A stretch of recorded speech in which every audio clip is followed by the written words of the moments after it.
Salutations, and welcome back to another episode of our Minecraft Hardcore series. This is episode 16. My name is GOJIRACELL, I'm your host, so let's begin. Not much has changed since last episode. We still have our cactus farm, we have our brand new bamboo farm, which has been producing bamboo at a steady rate.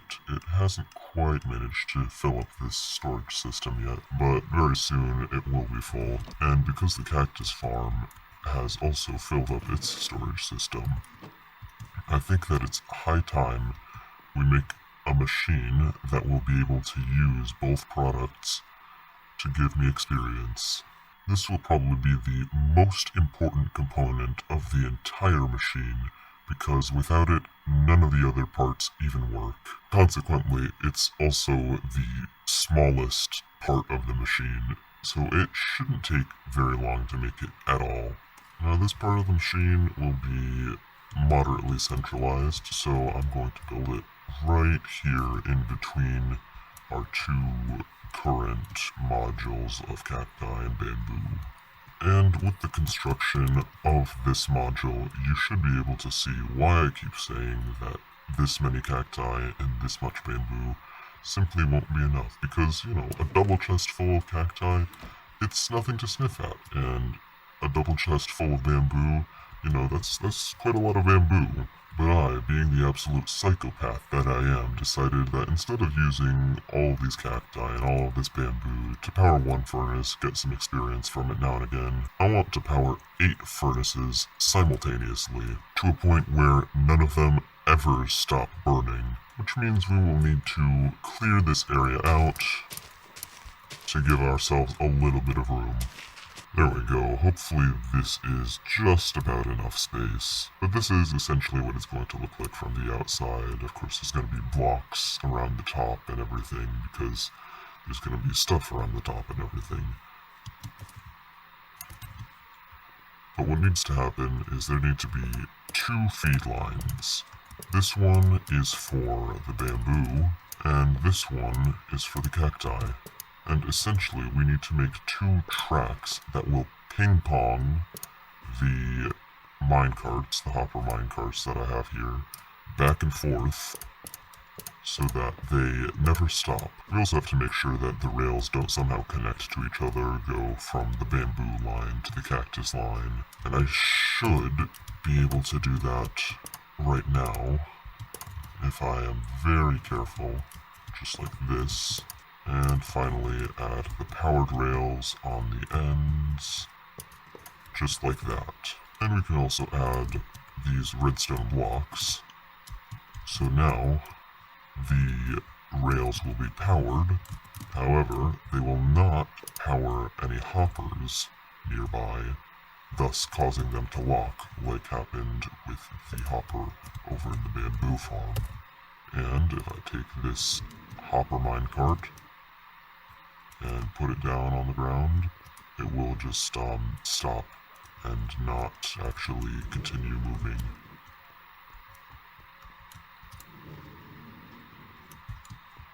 Okay, well, we tried. Potentially, what needs to happen is it needs to not collide with the redstone block, it needs to collide instead with a normal stone block. That seems to be the case. Well, in that case, we should actually be able to do this a little bit better, because we can simply place this block here, like that, and then that block there, which thus powers both rails at the same time, but neither one of them will be hitting it, and thus both of them will function correctly. So as you can see, we now have a minecart that just won't stop making noise. Or moving, of course, because it has to move to make noise. And for basically the rest of the episode, I'm gonna try and mute the minecart. Well, for whatever reason, the minecart mute option can be found under friendly creatures, which, lucky for me, also happens to encompass cows. If they were not muted, you would be hearing a complete cacophony of noise. But back to the farm. Now, I'm not actually certain if this will work fully perfectly, which is why we test things. We also need to link all of these furnaces up with one final set of hoppers that will take all of the outputs to somewhere else. So this is a skeleton of the design. We now need to add in the other parts, all of the flesh and bones and organs, except this was the bones, so all of the flesh and organs, as if I have any organs. Now, I wouldn't know anything about organs, but from what I can tell, most humans have organs and stuff, and if we were comparing this machine to a human being, I suppose it would probably want to have some organs and flesh, although I would consider these large farms as its organs, and the shells around them as the flesh. Still, if these are organs and this is the heart, well, this heart is very much exposed to the elements and will probably cause this entire person to die of cardiac arrest very shortly. Let's fix this, shall we? There we go, that's a little bit more clean, don't you think? But if this is the heart, and these are the organs, well, we're gonna need some veins as well. I wonder how long I can continue with this analogy. Essentially, what's going to happen is I'm simply going to take the drops from all of these farms and run them up here so that when the hopper minecart comes to this side, it picks up any blocks that happen to be right in this corner. I'm not going to demonstrate it because those are stone blocks, but you get the idea. And so we need to create a few water streams. And of course this means we use our ever-trusted block, blue ice. And now that we have the blue ice, we can add water like this, and it will not flow all the way to the end, because I'm foolish. However, we can remedy this. And of course, it doesn't really need to be remedied. They obviously still slide all the way down, but I like to have the water go all the way to the end. And the manner by which we will accomplish such a feat is a pressure plate. Just like that, we have done it. Finally, we can just seal up the top of this, because theoretically we never need to look in there again, and we can actually take this minecart and set it a-rolling. And as you can see, it is getting cacti, and the cacti are being placed inside of the furnaces, which means it is working exactly as intended. And the next step is the bamboo, and it seems that we've managed to fill up on bamboo as well. And this water stream goes all the way down like that. Unfortunately, it seems that we have run into a tiny snag in that this hopper minecart has picked up the bamboo, which means that these hoppers in the back will now have bits of bamboo in them. However, these things can be fixed. And the simplest solution is to bring them over here. Let me remove all of the bamboo clogging the system. And finally, we add in this minecart. And jump off the tracks quickly so that we do not die of getting run over by a minecart, which is totally a thing that can happen. Check the Dream SMP. So as you can see here, we are definitely getting sparks and embers inside of our furnaces, but as you can see there, they all almost instantly go out, which means that the quantity of bamboo and cacti that I have is not sufficient. Essentially, what must therefore happen is I need to overwhelm this system, these hopper minecarts, with an overabundance of cacti that just forces them to one by one fill up every single one, and there will be a bunch of cacti that get stuck. There will be a bunch of bamboo that gets stuck. However, that is what is necessary in order for this particular farm, this design, to work. And if we so choose, we can actually take all of the stuff that we have, all of the spare bamboo and spare cacti, and we can actually just throw them into the system. Although another thing we need to do before that, we need to create a small storage system. It'll be better than those ones, but not by far. Essentially, we'll just have a bunch of chests, just like this, with hoppers leading into them. And they should begin collecting a bit of cactus green. So we are going to try and move all of this stuff, and it will be a mess. One of the issues with this entire system is that whenever you do anything, whenever you throw anything, you are going to have to search for quite a long time because it's going to be sucked into the system, hidden in one of these many different hoppers or hopper minecarts or wherever, and essentially you're just gonna have to try and find it. Also, I think I'm just gonna cover this stuff up because I don't want anything treading on the tracks. I don't want anything messing stuff up. Now we move on to cacti. And there we go. So now you can catch a glimpse of what this will look like when functioning at full capacity, except usually it would actually have like completely full everything, 64 cactus, 64 bamboo in every single one. Even so, we've cleaned the area up a little bit and made it a little bit more messy in different ways, which is essentially what I wanted to complete, what I wanted to accomplish with this module. I wanted to get rid of the chests of extra stuff that I had lying around and just chuck it all into the system, get it all working. As you can see, for some reason we have smooth stone, which means that I missed some stone that got into the system somewhere. I'm going to check every single hopper again to make sure that nothing else undesirable is in there. Alright, all of the hoppers are completely clear of anything that's not cactus in the top row and bamboo in the bottom row. These have been the only two casualties. I will try to keep it that way.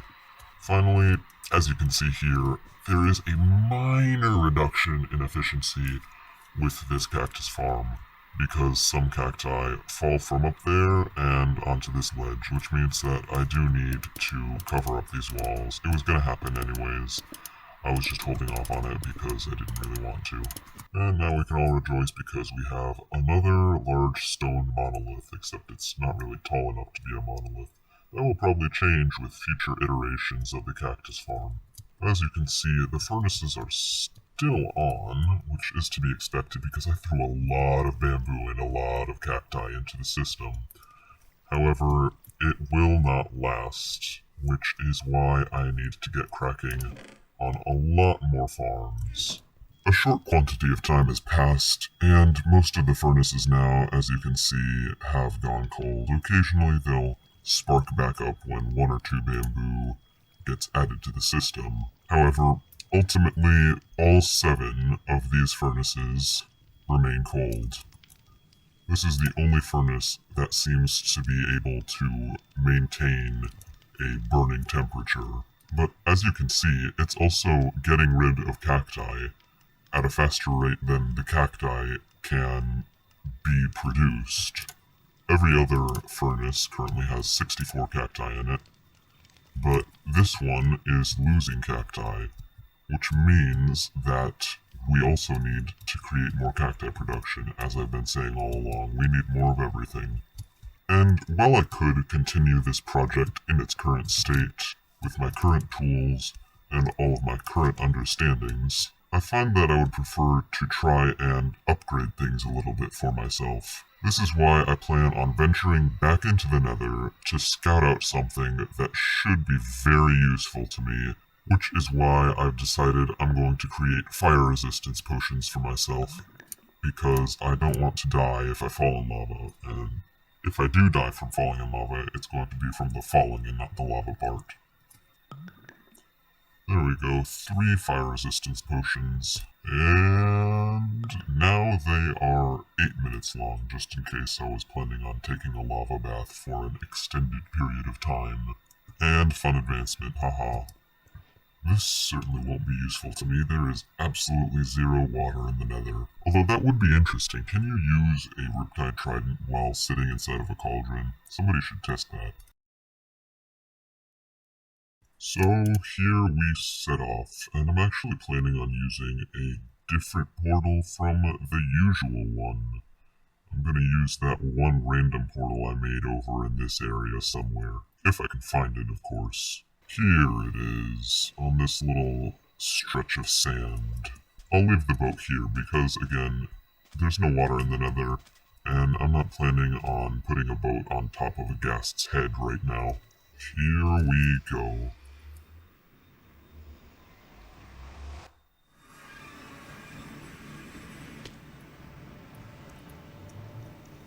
And I kind of forgot that this portal is a little bit terrible and way up in the sky over a bunch of bits of lava. Thankfully, I have my fire resistance potions ready in hand. Well, not in hand, but they're close to hand.